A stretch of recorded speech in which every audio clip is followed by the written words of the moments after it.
Lake Okeechobee, hot button issue. Especially right now, it seems like everybody wants to talk about it. It's definitely like something that's happening with all the rains and that, but there's a lot of people shooting videos on YouTube, putting up videos on social media, as well as the like media and the press, like general like standard old school press, and they're not telling like the whole story. I don't know why that is. You know, everyone's got their own little perspective on things, but some people are leaving things out here and there. So here's what we're gonna do.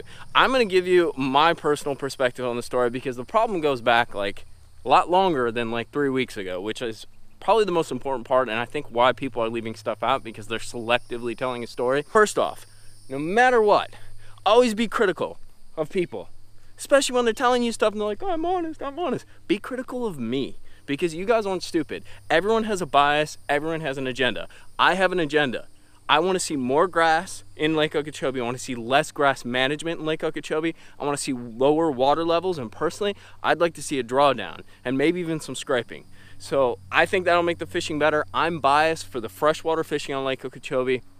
100% my agenda. Bias, bias, bias. Just remember, everyone is biased. Everyone has an agenda. I don't care how honest they seem to you. They might live on the lake. They might run like tourist stuff on the lake, so they're worried about, you know, like bringing people in. They might live on the coast, so they have no interest in the lake. They might not want to offend like big economic powers that surround the lake from an agricultural standpoint.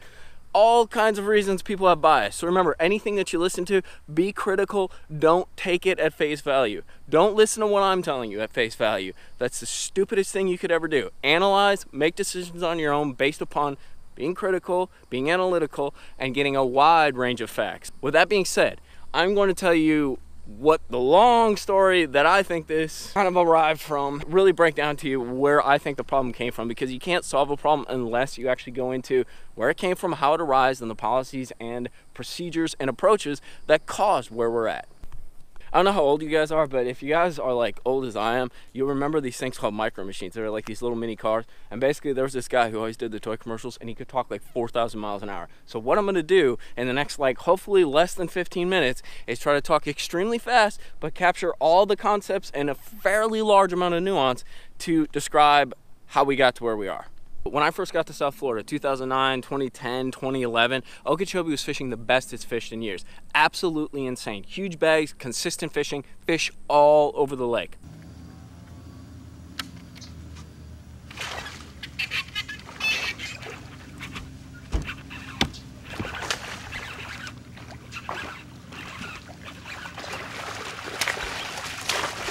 Another giant. Oh my gosh.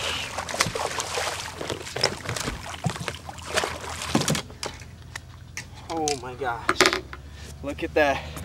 It's probably about 8. Oh man. Awesome. Water levels under 12 foot, pretty shallow. Here's the key. We were in a drought period. There was definitely a drought throughout Florida, I think throughout the southeast at that point, but definitely down here in Florida. So water levels were being kind of like maintained pretty low, and we weren't getting that much rain. Things were staying pretty dry during rainy season included. Didn't have any big tropical storms or any big hurricanes. Also to note, when I first got down here, aquatic vegetation management, management of exotics, hydrilla, hyacinth, peppergrass, eelgrass, all this stuff wasn't happening at near the rate that it's happening today. They weren't spraying everything. There were not 4,000 airboats on Lake Okeechobee spraying every single weekend, every single day of the week. Didn't work like that. It wasn't happening like that. There was grass on the lake, submerged, emerged, all that stuff. Big money and big lobbying does drive decisions. There's no problem with that, because in the end, these are economic drivers for our country. So you can hate it all you want, but we are wealthier. We do have more money. We do have a more stable economy, because there are big players of corporate level, of industry level, that make things work. One of those is sugar. And whether you like it or not, we were in a drought during this period, 2010, 2011. And sugarcane needs water. Well, sugarcane is centered around Lake Okeechobee. So what happened? Well, you know, it's a big industry. I think it almost might even be bigger than the citrus industry in Florida right now. Well, you can't tell me that these guys did not tell the Army Corps of Engineers or didn't talk to their senator. Like, dude, money speaks. Like, don't play me for a fool. So they held water in the lake because they were worried about the drought, because they needed water to irrigate their crops and keep making money. I mean, there's nothing wrong with that. It's the reality. But there was a push from big sugar whether it was direct or not, you know, I can't, maybe that's for the press, you know, you can do like a Freedom of Information Act request or something, but it doesn't even matter. The point is, the Army Corps of Engineers did keep more water in the lake back in 2010, 2011. They closed the gates, they didn't do their normal drawdowns going into the summer period because we were in a drought, and they knew that they could irrigate the sugarcane and irrigate those agricultural areas based upon like the water in the lake. So they closed the gates. They didn't follow SOP, standard operating procedure, and draw the lake down. That's the reality of it. No one seems to want to mention that. And it's not that big of a deal. Like, you help the industry that helps you. No big deal. It's like people are afraid to talk about it. But that is what happened. The problem, we got a huge storm. I don't remember. I think it was 2012 when they started. We got some tropical depressions as well as some big storms. And the waters jumped up. Freaking water levels, all of a sudden we're in like 13, 14, 15. And that started this triggering of issues with high water levels. Because here's the deal, and this is the analogy I like to use. If you got a kid who misbehaves, you know, like he's doing whatever, bad, so you let it go the first time. You let it go the second time. You reinforce that behavior. You let it go the third time. You let it go the fourth time.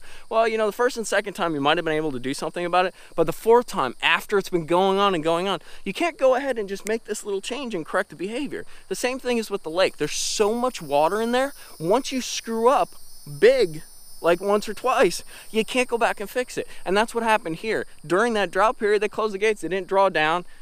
It is what it is. We got all this rain. Gates were closed. They kept them closed, and all of a sudden the rainwater stacks up during the rainy season. And you can't go back and you like fix that. Like all of a sudden you've broken this threshold of like 14, 15 feet. You can't get back from there. You can't just say, let's get back. So where are we at? So the first factor is we're in that drought. They let water levels get too high because they managed for that drought to take care of the sugarcane.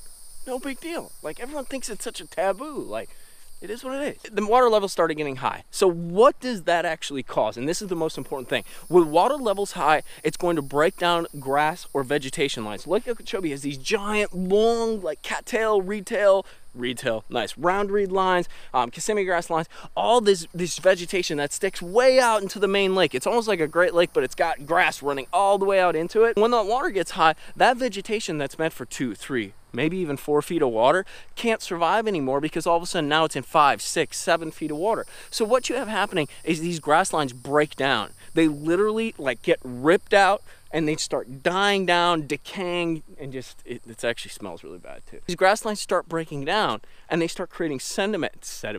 I'm sentimental about the old lake, maybe that's what it is. They start creating sediment on the bottom, a lot of goop, you know, that black gunky crap. It's decaying crap, you know?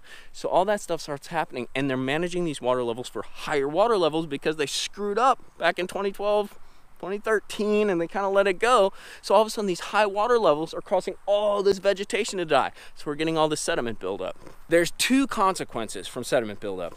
One, sediment buildup on the bottom leads to kind of entrapping like heavy metals and nitrogens and minerals and stuff like that. So those kind of items can get caught in that muck. So every time that muck gets stirred up, it moves around. It's icky, very, very icky. But the other thing that causes is that loss of vegetation is basically a loss of straining power. If you imagine the grass on Lake Okeechobee like one big pasta strainer, what it does is it gets rid of all that kind of starchy, gooey water, and you end up with kind of like the clean, good stuff.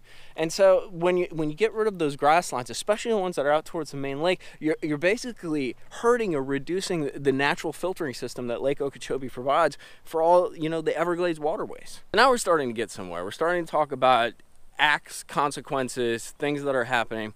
So the other thing that's happened since 2011, 2012, when I got down here, there was not nearly the vegetation management that you find now. And when I say vegetation management, we're talking about spraying. But basically on Lake Okeechobee, there's a squadron of airboats that go around, and they're actually called Applied Aquatics. It's actually a company that's contracted out by the FWC, by the state of Florida. They're spraying a whole bunch of stuff, and that's how they're doing aquatic vegetation management. There has been more aquatic vegetation management on Lake Okeechobee in the past few years than there ever has been before. They're spraying more, they're killing more. But wait a second, didn't we just talk about how the high water is already killing the natural straining effects, or killing the grass that creates that natural strain?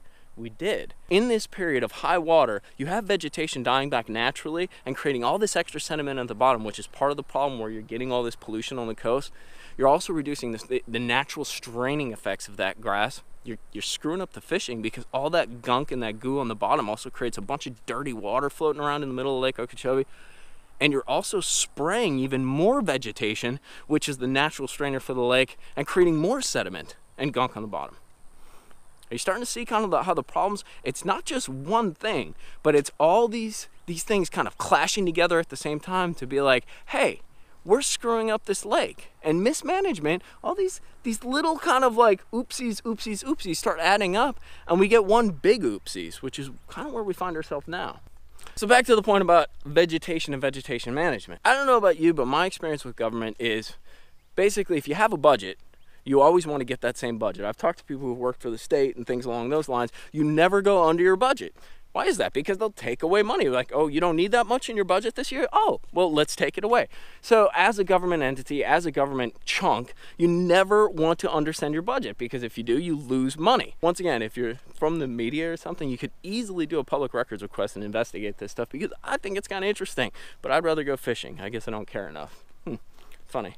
Do you think they're going to reduce spraying every year after year after year? Do you think Applied Aquatics and the other third-party contractors that are doing the spraying are going to say, hey, let's do less? Or do you think the FWC is going to say, hey, let's do less and less? No, government contracts increase, increase, increase.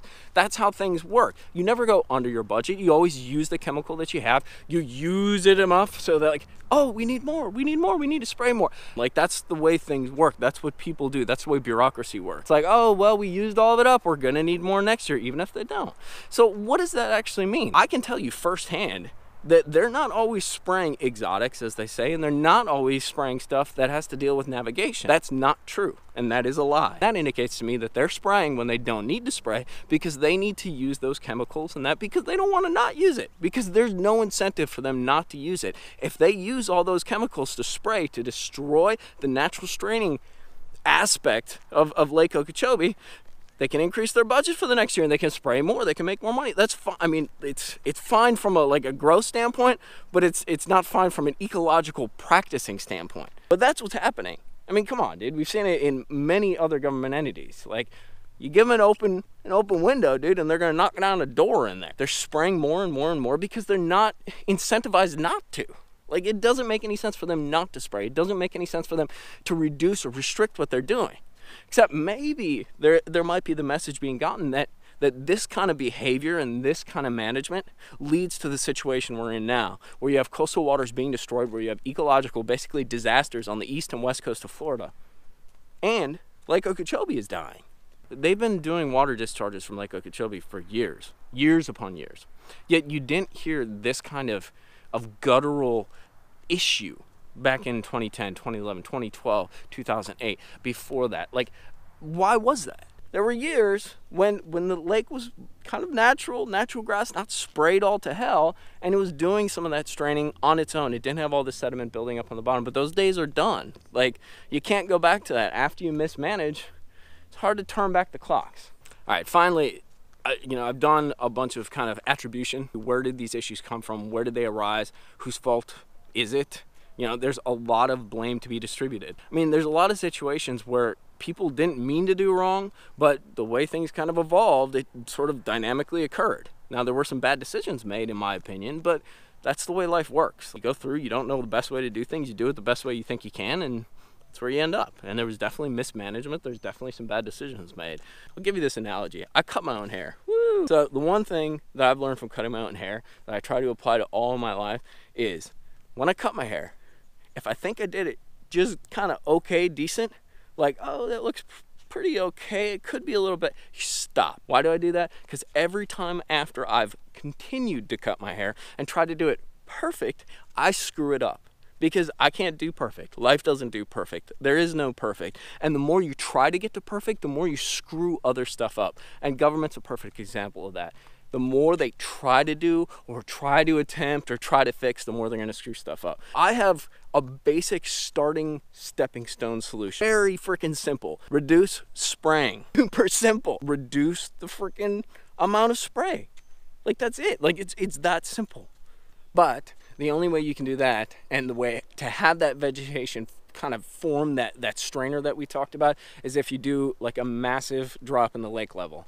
And actually that would be good for two reasons. One, it will basically clear a lot of that sediment off the bottom. It'll evaporate, it'll dry out, it'll harden.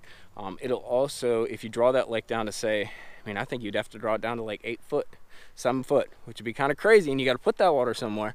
But if you do that, grass is going to grow up kind of out from the grass lines more into the old grass line areas, which is also going to increase that strainability. It'll also give you the ability to get some loaders out there if you do want to do some scraping. But those are two really simple solutions that you can get started on now. It'll also, drawing down the water will help with the Army Corps engineer repairing the dike, which goes around Lake Okeechobee, which they're having issues with now.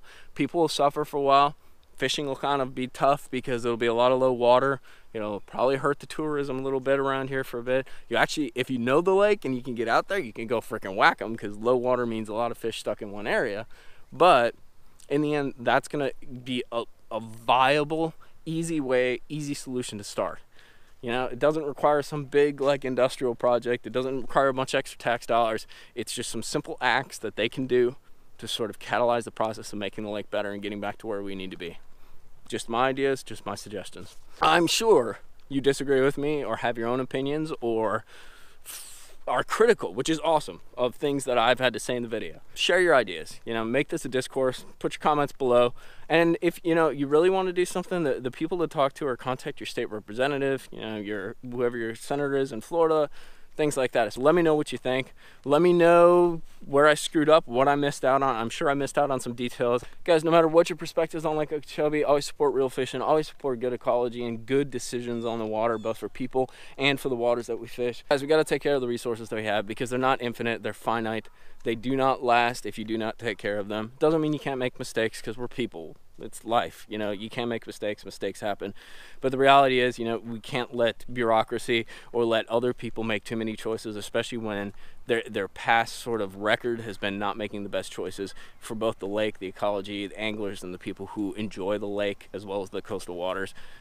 They got kind of a bad track record right now. It's still hot, like there's still giant fish in there. But if we keep managing it like this, it's not gonna be good. It's not. There's no place for these fish to spawn. They're fishing way too tight. Like it's an issue. And that's not even thinking about the coastal issues. So I hope this provides some insight. And as usual, like, subscribe, and let me know what you think, guys. I think that's the most important thing here. But hopefully we'll have Lake Okeechobee in the future as one of our great fisheries in Florida, because that is where it deserves to be. Tight lines, guys.